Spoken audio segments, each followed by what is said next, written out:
I think truly a community that is a smart city is one that doesn't just leverage tech. They leverage innovative people, they leverage innovative processes, they find ways to kind of do things differently. And it's not always about deploying trash cans that are connected to the internet. It's about finding innovative ways to really solve problems that the community has, leveraging new approaches, which could be tech. It could also be a new process. It could be empowering a group of people to be able to kind of help shape some of that change. So a smart city is really leaning into their constituents and finding ways to unlock innovative or collective insights that they have to do really radical things. Hi, Smart Community friends. In this episode of the Smart Community Podcast, I have a great talk with Dustin Haisler. Dustin is the Chief Innovation Officer for E.Republic, a media and research company focused exclusively on state and local government. Dustin is also an Eisenhower Fellow and a program faculty for the Certified Public Management Program at Texas State University. In this episode, Dustin starts by telling us about his background in banking, how he ended up working in government to then in startups, and also his passion for government and in particular for cities. Dustin then shares with us what a smart community is to him, a bit about E.Republic and what they do, and we discuss the importance of being able to work together and partner with governments, before Dustin then shares with us some of his favourite projects he's been working on. Dustin then shares some of his experiences connecting different government agencies together, and we discuss the importance of knowledge sharing and collaboration. We finish our chat discussing the emerging trends of digital equity and inclusion and decentralised identity. As always, we hope you enjoy listening to this episode as much as we enjoyed making it. Welcome to the smart community, smart regions, smart towns, and smart cities. It's where we live, work, and play. With smart communities, the future starts today. Big data, smart mobility, emerging trends galore. The Smart Community Podcast is what you're looking for. Hello, Dustin. How are you today? I'm doing great. Good to be here. I'm so excited to have you. Now let's just jump straight in. And can you tell us about your background and what you're passionate about? Yeah, absolutely. So I was an accidental public servant. Actually had a career in banking, ran operations for a community bank here in Texas. Stumbled into government when our bank president retired and became a city manager of a suburb of Austin, Texas, and recruited me over to become this city's CFO. And it was kind of my first foray into the world of local government, but I really found kind of what I was deeply passionate about, and that was government, and more specifically cities. And so I had a great career there, did a lot of crazy things with technology and open innovation and open data, a lot of great partnerships with the Obama administration and the Persuasive Technology Lab at Stanford and other things. And then I did the startup thing. I left and started building open innovation strategies and kind of platforms with a company called Spigot. Until the company sold. And then I've been now at E.Republic for 8 years. And E.Republic is basically the largest media and research company focused on state and local government in the US. And so it's kind of a 39-year-old company that's been moving, shaking, and trying to tell the stories from the trenches of what's happening in government. I'm the Chief Innovation Officer there. So I have a unique kind of purview into helping shape, our agenda for research, looking around the corner, curating companies that are, moving and shaking in the market through the GovTech 100 and a variety of other things. Yeah, awesome. And you said you're passionate about government and cities. What in particular kind of draws you to cities? Yeah, I think, coming from the private sector, anytime you have, ideas and, changes you want to make, the ability to see those impact individual lives typically takes some time, right? When I went into cities, I realized that all of a sudden, change and innovation and new ideas had a direct impact on real people. And you got to see that change firsthand in cities.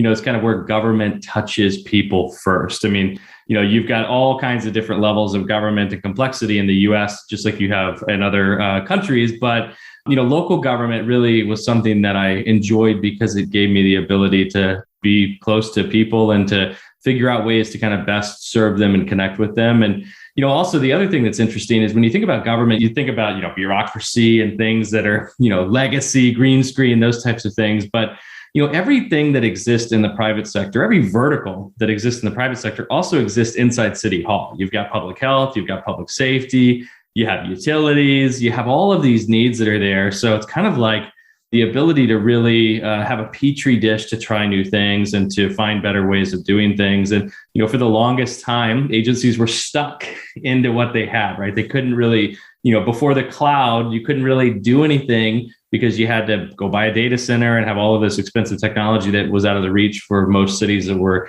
out there in the country. So it's exciting to see how all of that has changed, and there's kind of this perfect storm of innovation. So I really fell in love with the local level of government. And I always say, change rolls uphill. So you can pilot things in a city level, at a community level. And as you kind of perfect that, it rolls up to states, it rolls up to the feds. So it's just a great petri dish of opportunity.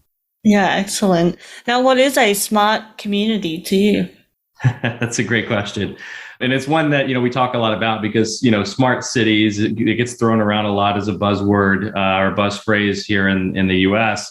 But I think, when you think about a smart city, you often think about the technology implications. But I think truly a community that is a smart city is one that doesn't just leverage tech. They leverage innovative people. They leverage innovative processes. They find ways to kind of do things differently. And it's not always about deploying trash cans that are connected to the internet. It's about finding innovative ways to really solve problems that the community has, leveraging new approaches, which could be tech. It could also be a new process. It could be, empowering a group of people to be able to kind of help shape some of that change. So a smart city is really leaning into their constituents and finding ways to unlock innovative or collective insights that they have to do really radical things.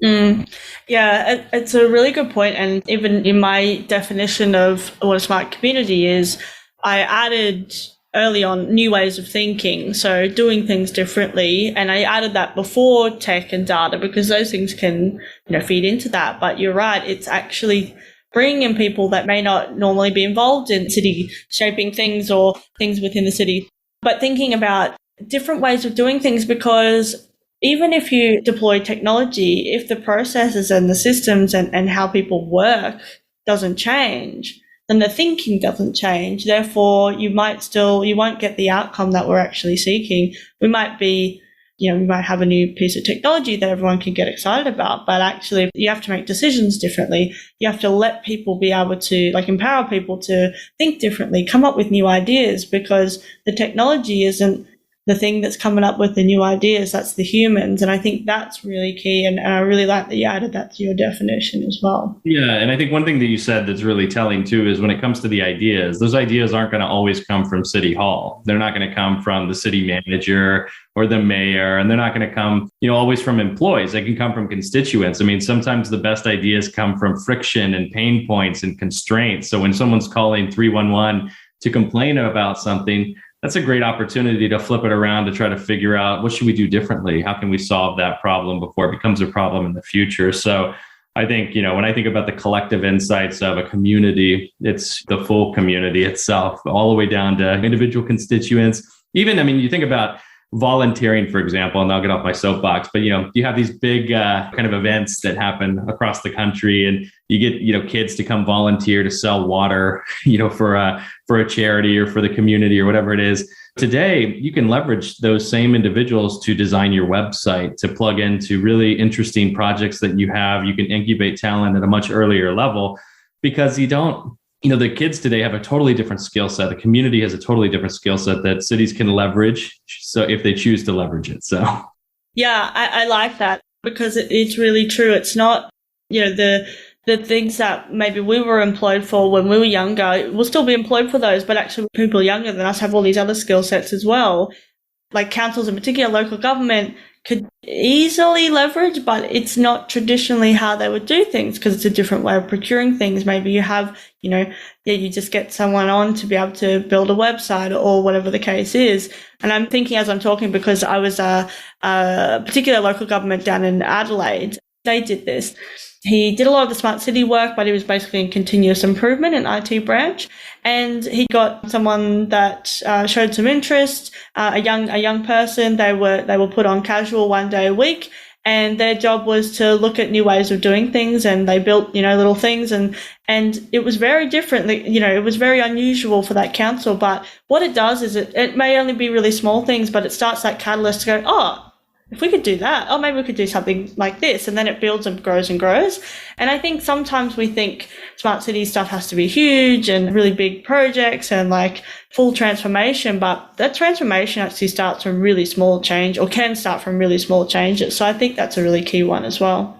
Yeah, absolutely. I mean, it's kind of like reverse mentorship. When you get a young person that comes into government, often you think you have to give them an older mentor to tell them, here's how things work. But it's actually the opposite now. I mean, there's still a place for all of that institutional knowledge, but there also needs to be a reverse mentorship where that younger individual can tell the older person, hey, here's how the world has changed. Here's how we're using new communication technologies or whatever it might be to communicate differently. So there's, kind of a two-way dialogue that can happen, and a kind of a transfer of innovative ideas that can happen between those two parties. Yeah, absolutely. And I think you're right. It's two-way. Like, we can learn so much from how we did things in the past because we had to do it like that, right? Or we thought we had to. And we made the best decision with our, at the time, the resources, the availability, the skill sets that were there. But then if it's truly two-way and on the equal playing field, then we can start to shift and change things. And also sometimes we don't need a new system necessarily, we just need a better way to communicate, or vice versa, or whatever the case is. But I think having that equal playing field is really key. And I think in smart community space, because we know it's so big, and government in general, there's so many different players, there has to be. It's not one person making a decision. Bringing all those people together and those different skill sets and appreciating those different layers is really key as well. And I think it's going to be, hopefully we can get that right as much as possible moving forward as we kind of come out the other side of, the last kind of 2 or 3 or however many years it ends up being. But yeah, it's a really good point. So on that, I'm really keen to hear more about your company that you work for as Chief Innovation Officer and just some of your key projects. So give us a bit of 101 on E.Republic. Yeah, so E.Republic is the parent company of, a lot of brands that are out in the market that are trying to help expose good ideas and innovations that are happening and provide a platform to kind of the disruptive innovators in government. So Government Technology Magazine is one of our publications. Governing is one of our publications. We've got the Center for Digital Government, the Center for Digital Education. Basically, we have different platforms that are designed to try to educate, inspire, and really equip government leaders with what they need to know in order to navigate, the uncertainty of today, but to prepare their agencies for tomorrow. More important than that is we're kind of at the intersection of the industry around GovTech and government itself. And government is overwhelmed with possibilities of new technology. And, it's kind of the shiny objects that are out there, right? There's so many different things that they can use that they're getting kind of pitched on. So we serve as kind of an intermediary at the intersection of tech and the tech industry and government. And so we help, those companies commercialize their technology in government by educating government on how you can apply it to pain points that you have and others that have done it before you and what they have done and how they have done it. And then we help those companies better connect with government and really build relationships to do that. The same is true with the government. I mean, we work with them to also look at things like when the pandemic first started, telework and some of the foundational things that needed to be in place weren't always there. So we had to kind of look at how do we fast track this? How do we leverage what other people have done and spin up working groups to kind of help accelerate that traction and momentum? So we do a lot of work on kind of the connection between those two parties. Now, I think on top of that, we've also realized that there's kind of a perfect storm happening in this market that we call the GovTech market. I mean, in the state and local government in the US, they spend about $118.4 billion a year on information technology and services. So a sizable investment. In fact, state and local government of the US spends more than the federal government in the US on technology, not counting defense, which is really interesting to kind of see. Now, the problem is it's all spread out, right? You got 19,000 cities that are out there. You got 50 states and like 3,900 individual state departments that are in there, wide variety of counties and 38,000 special districts. So there's a lot of government in the US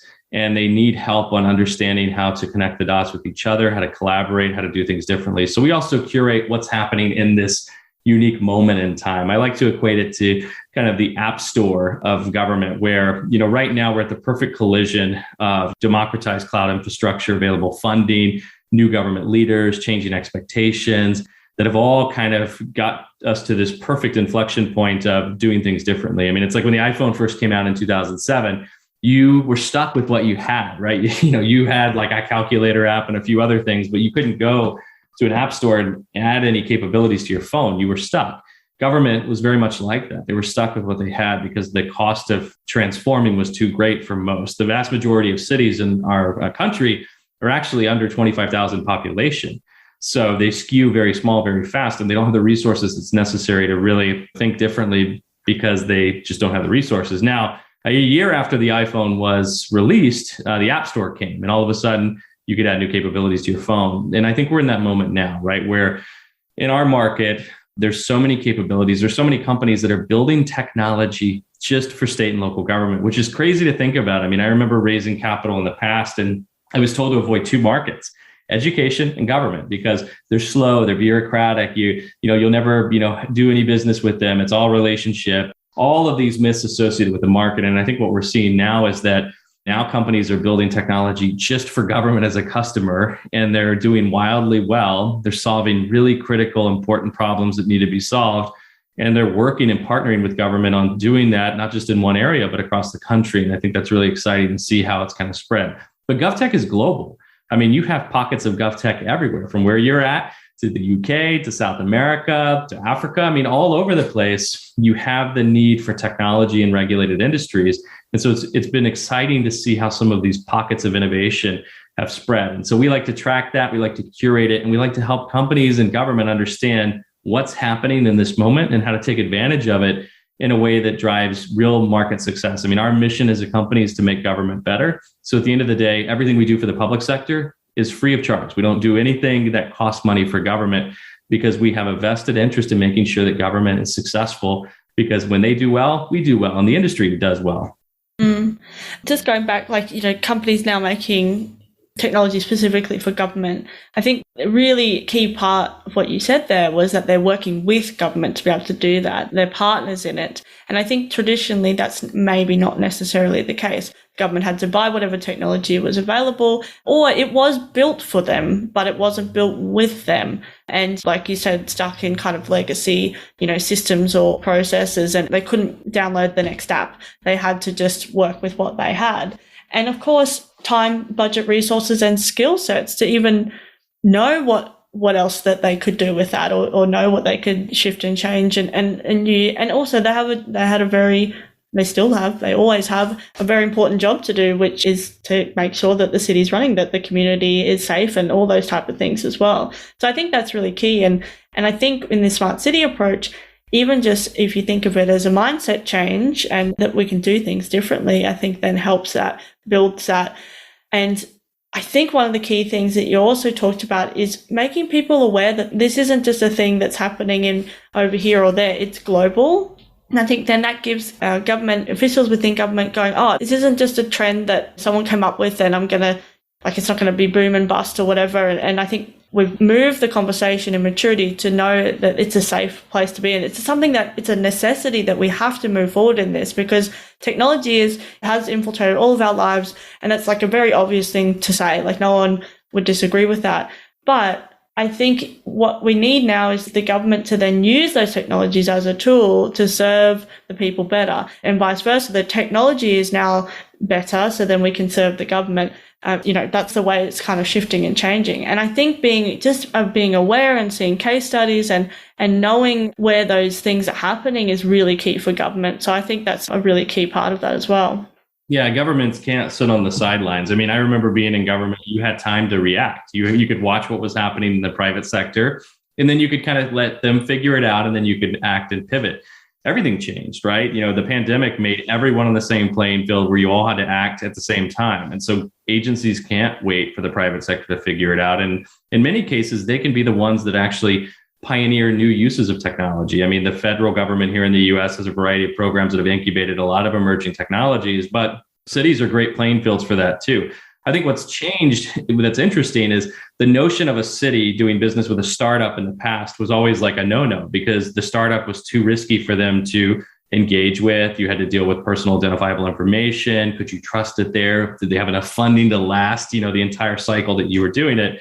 But I think things have changed there too. Not only do these startups have more funding available to them to scale, but they don't have to worry about being in the infrastructure business, right? They can go hop on someone's cloud that's optimized for government, that meets all of the security regulations that are required, and they can build capabilities and solutions on top of it. So agencies don't have to worry about those kind of basic infrastructure questions they had in the past. So there's an appetite for more risk taking because now you can do it in a safer way, kind of in a sandbox, so to speak.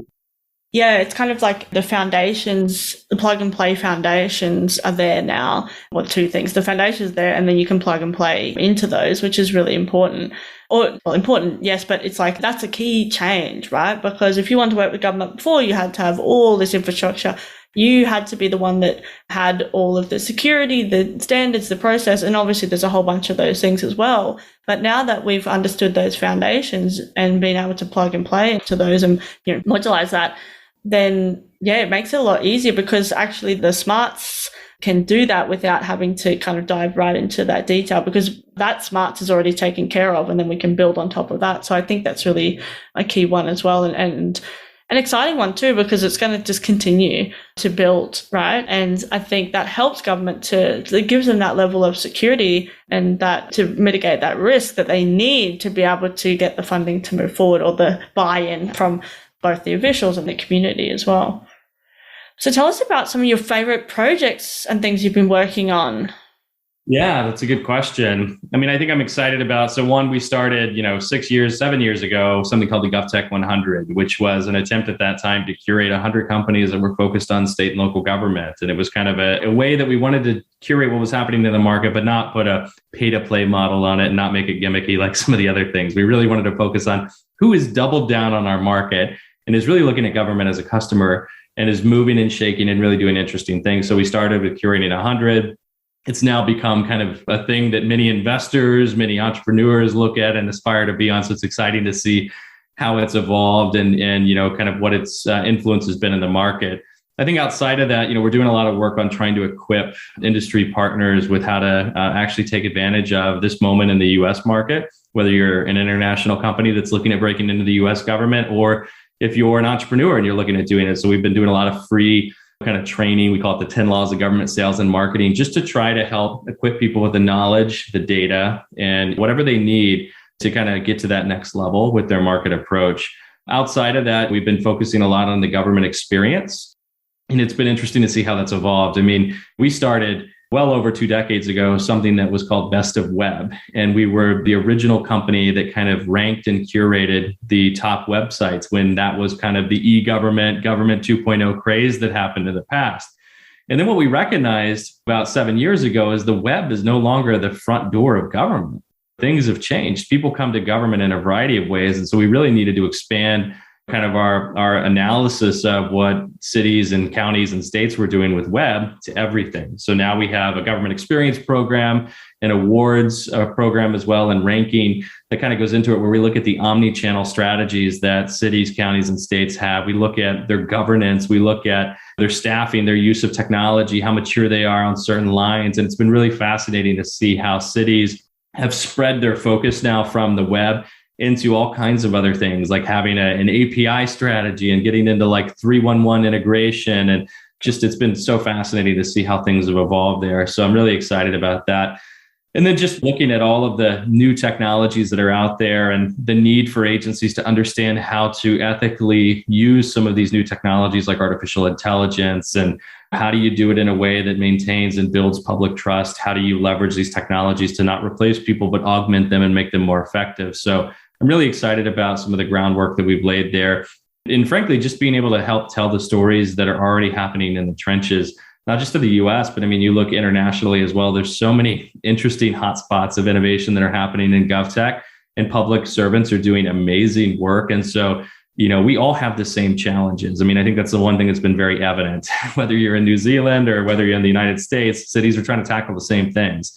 So it's in our best interest to try to share those learnings, those best practices, those standards, those ways of responding, so that way we can kind of collectively learn. Similar to like a community tapping into their citizen base, we as a collective market have to tap into our other constituencies, our other cities, our other counties that are doing things and kind of confronting the same challenges. Yeah, it's really important. And I think like collaboration is a word that we use a lot. And I think it means working together, but it's even just sharing of knowledge. So that knowledge exchange is really important. And so you said you tell like stories and share those. What kind of reaction do you get from other, I guess, the government? Like sometimes when I talk to government agencies, it's like, I'm like, oh, do you know this person here? And they'll go, oh, no, I don't know them. And then I'm able to connect them. And then they're able to, like, it's just, what's your experience been in connecting different government agencies together? Yeah, very similar. I mean, I think, telling these stories does a few things. One, it provides the air cover to those that are out there testing new models that are sometimes untraditional and can sometimes get them into a position politically where they're taking a risk, right? And so they need air cover. I mean, back when I was in government, they were a platform for me, right? Government technology was able to kind of talk about some of the things that I was doing and really position it as something that allowed me to continue to experiment and test and kind of perfect those models. So I think it gives air cover to those that are experimenting. It raises awareness of those ideas for those that are thinking or maybe, struggling with some of those same challenges. They can start to see it. It also gives them something they can point to, right? Because if you have an idea and you go to a reluctant council or reluctant city manager or mayor and say, hey, I've got, this idea. And they're like, yeah, we're not going to do that. But if you say, hey, this other city is doing it, all of a sudden the conversation changes, because the one thing that's interesting is the cities are very competitive with one another. Anytime you throw a ranking out there or you do anything that kind of assesses a digital maturity of an organization, if they're below someone else, especially a neighboring town, all their focus is going to shift to trying to get ahead of them next time. So in kind of a funny way. But I think those stories can help share and diffuse some of those ideas that are out there. And then, to the connection point, it kind of gives them someone that they can go and talk to and learn more about it. Because what used to happen in regional sectors where you would have just groups of people that were close in physical proximity, now is happening globally, where you can kind of look at, hey, how are you all dealing with, call center in New Zealand? How can we learn from that? How can we look at how you've modernized some of this technology and the change management implications? Because at the end of the day, we're all people and we all have very similar dynamics when it comes to how we deal with new technology. And so there's so much we can learn from one another and approaches and what worked, what didn't work. But we choose to cover the stories that are inspiring, right? Because there's enough media out there that kind of tells the bad news, and government gets a bad rap at anytime they test something and it fails. It's going to make some media outlet somewhere, right? Someone's going to tell that story. We want to encourage strategic risk taking, and we want to reward that and kind of give a platform to that so that we can share those ideas and we can kind of collectively learn together.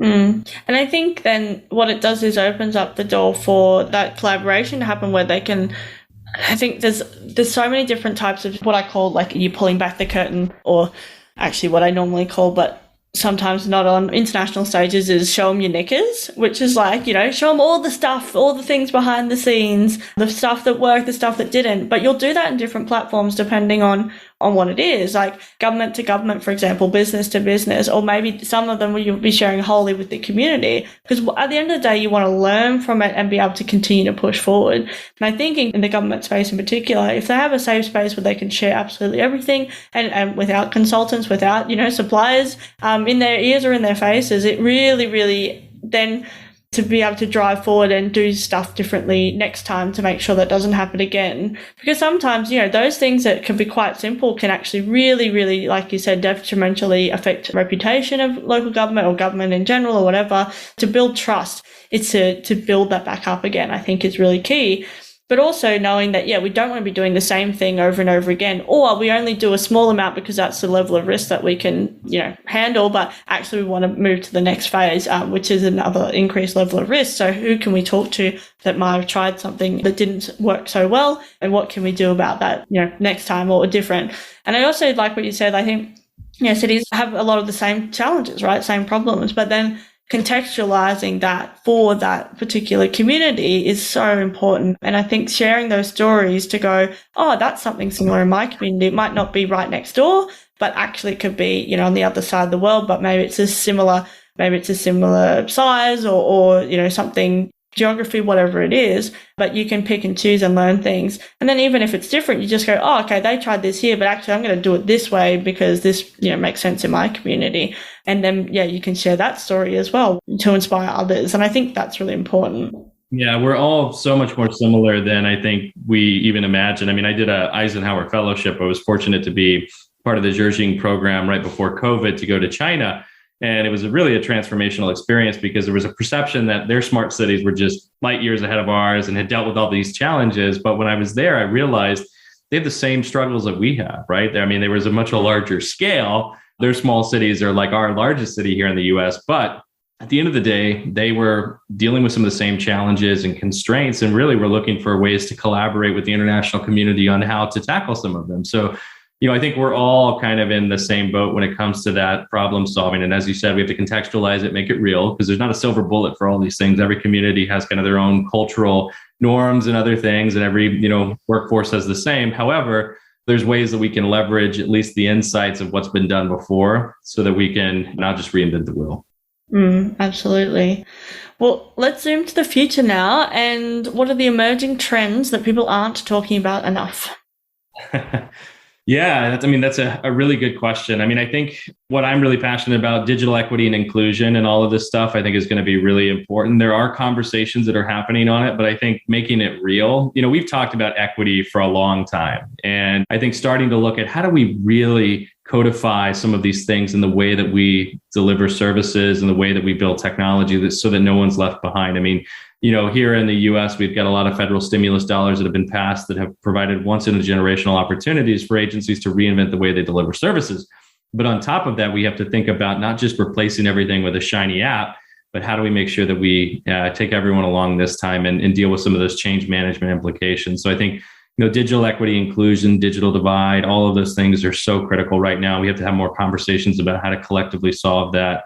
I think when it comes to the underlying infrastructure of government, we've had our cloud moment, right? So now infrastructure is in the cloud and we're kind of modernizing, and that's the way things are headed. But I think now we have to start to think about the hard, unsexy problems of government, like data standards, right? Things that we've talked about for a long time that are still very problematic. If we want to really enable truly transformative experiences for people that are API driven, we have to deal with some of those hard issues, like standardizing our underlying data and having consistent data structures from city to city. Right now, every city could be using the same system, but they all store their data slightly differently and it's in a different format. And so it's not contextual. That was the problem with open data originally, is that you could put all this data online, but could the public really understand the context of it if there was no basis of comparison for that data in the context of another city of similar size per capita?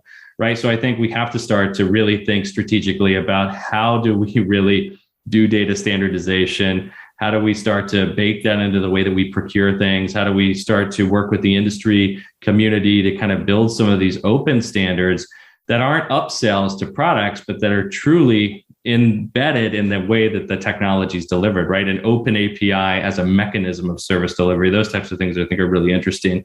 I think identity is going to be really transformative too. Again, it's like another unsexy tech. You might have thought I was going to say like AI, blockchain, crypto, I could go down the list of the others, but I think identity and decentralized identity and kind of what's happened in the EU and the implications on the global landscape are going to be interesting. What happens when the public has the ability to control what level of information they're going to share with a company or with a government agency? What happens when they have the ability to monetize their data? And they can not just show their driver's license to a police officer, but use a digital form of their ID to interact with government services in other states. I think, we've just scratched the surface of what's going to happen there. But, wrapping all of that together, we have to have and rethink the privacy and compliance landscape as it relates to that personal data. And I think right now, too much of that has been kind of outsourced to the vendor community.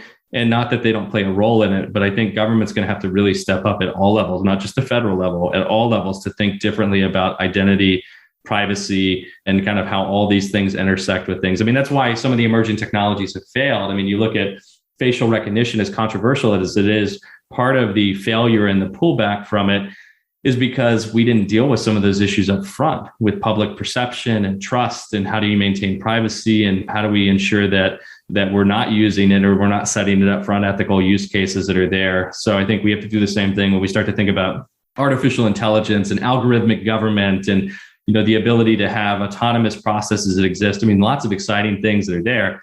How do we make sure we build some safeguards in place and that we're transparent about the utilization of public data, how they work, all of that stuff, and it's available for public consumption? Yeah, I totally agree. I think those topics are really important ones because they underpin a lot of the other things that are going to happen. And it's a reason, why I started the podcast is to bring more voices into this conversation, because when we are talking about identity and privacy, that's not necessarily a coder's thoughts on, they'll code in what they think, and we automatically code in our biases to the things that we're doing, whether we're doing something that really affects people's lives or whether it's something different or, something maybe about assets or whatever. No matter what we do, that's what we're coding in. And I think, we'll have more conversation about this. So then it's bringing the privacy people in, but it's bringing in people with different experiences about what that means for them as well. And we don't want to create another divide that we want to solve, like you were talking about digital divide before. And then now it's actually, we need to have conversations that are deeper and, things that we might not actually fully understand yet, the full implications. Well, it's fairly obvious, there's so much uncertainty, right? But also sometimes I think people think, someone else knows how that's all going to work. Someone knows what the end product of AI is going to be. We just try and work it out ourselves. And I think, no, it's a journey and it's a shape. We can shape it, but we need to get involved. You don't need to know what blockchain is. You don't need to know how to code. But what we need to understand is these things, they're changing the way our cities are designed. They're changing our services. They're changing all these things. And for the good, right? There's good things that are happening. But also we know that it's not all good. It's not all bad. There's things in between that we need to then get involved so we can shape the most positive outcomes for the most amount of people, particularly people with the most at stake, if we don't get this right. So I think they're really sexy trends because I think there's it's affecting people's lives, right? And I think that would be really important. And I'm looking forward to having more of those conversations too across the board and seeing real change as well, because I think at the moment, we're not even sure what questions we need to be asking, like from a community perspective. What do we actually, we have to accept because we want to participate in modern society. And I think, that shift will be really key and really important as we move forward. Yeah, and I think it's going to take kind of a regulatory sandbox approach, right? It's kind of the challenge Uber and Lyft and Airbnb and some of these other sharing economy companies had, is that they came in and they disrupted the existing regulatory constraints and environment that were in place. And so cities were like, well, is it a taxi? Is it a hotel? They were trying to fit it into those existing things. But I think the areas that actually had the best impact and kind of best diffusion of some of these new models were those that set up regulatory sandboxes and said, let's allow them to operate for a period of time. Here's kind of the guardrails that we want to make sure are in place to protect the public. And then let's figure out, is this a new model? Or is it something that fits into the existing model that we need to adjust? And I think the same is true with all this new tech. I mean, when we think about the privacy, often we think about a privacy policy on the bottom of a website or something that we blindly click next on with terms of service and use. And privacy is not that anymore. It's far, far more complex. And so we have to think broader and we have to start to think about it, to your point, we don't have all the answers. So how do we minimize and mitigate risk in a confined kind of, sandbox environment? Put some guardrails on it, but then test and kind of learn and adapt and figure out where this is really going to land and where it's going to fit. But, that's where leadership is really important for the city leaders that are out there and policymakers. This is something you're going to have to test. You're going to have to step up and really lead, and you're going to make failures. You're going to try things that don't work. But at the end of the day, that's where you find the things that do work. So we have to kind of do that. And then, of course, share it because we want to hear about it, whether it's on this podcast or whether you share it with us. We all need to learn from what's happening and the experimentation that's taking place in the market. Yeah. Okay, I'm just looking at time. We've got to go. It's been so great to chat with you, Dustin. I've really enjoyed talking through this with you, and I'm looking forward to having more conversations as well, whatever platform and medium that takes to. One last question, how can people connect with you? Yeah, you can find me on Twitter, Dustin Haisler, just my first and last name together. You can find me on LinkedIn. You can also go to DustinHaisler.com and you can kind of see some of the research that I've done. And then, of course, check out everything that we're doing through GovTech. You can go to govtech.com or governing.com and kind of see some of the stories from the trenches of government agencies in the U.S. and what they're doing to really push the envelope. Excellent. Well, thanks again for coming onto the podcast, and I look forward to our next conversation. Thanks for having me. Great to talk to you. Thanks, Dustin. Bye.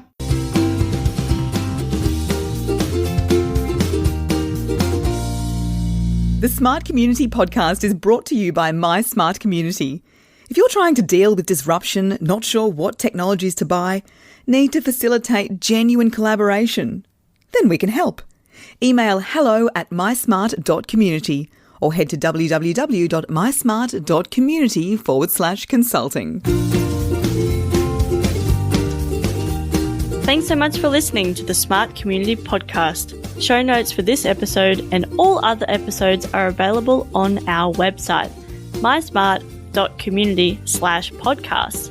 If you have any questions for us or any of our guests, you can email hello@mysmart.community. You can also find us on the socials. We are on LinkedIn and Twitter @SmartComHQ. That's com with 2 M's. If you are enjoying the podcast, please hit subscribe so you never miss an episode. And we would love for you to leave us a rating and review at wherever you listen.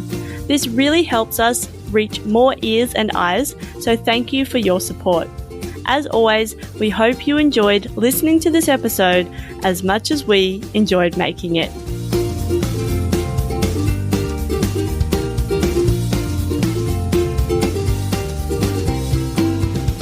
The Smart Community Podcast is what you're looking for.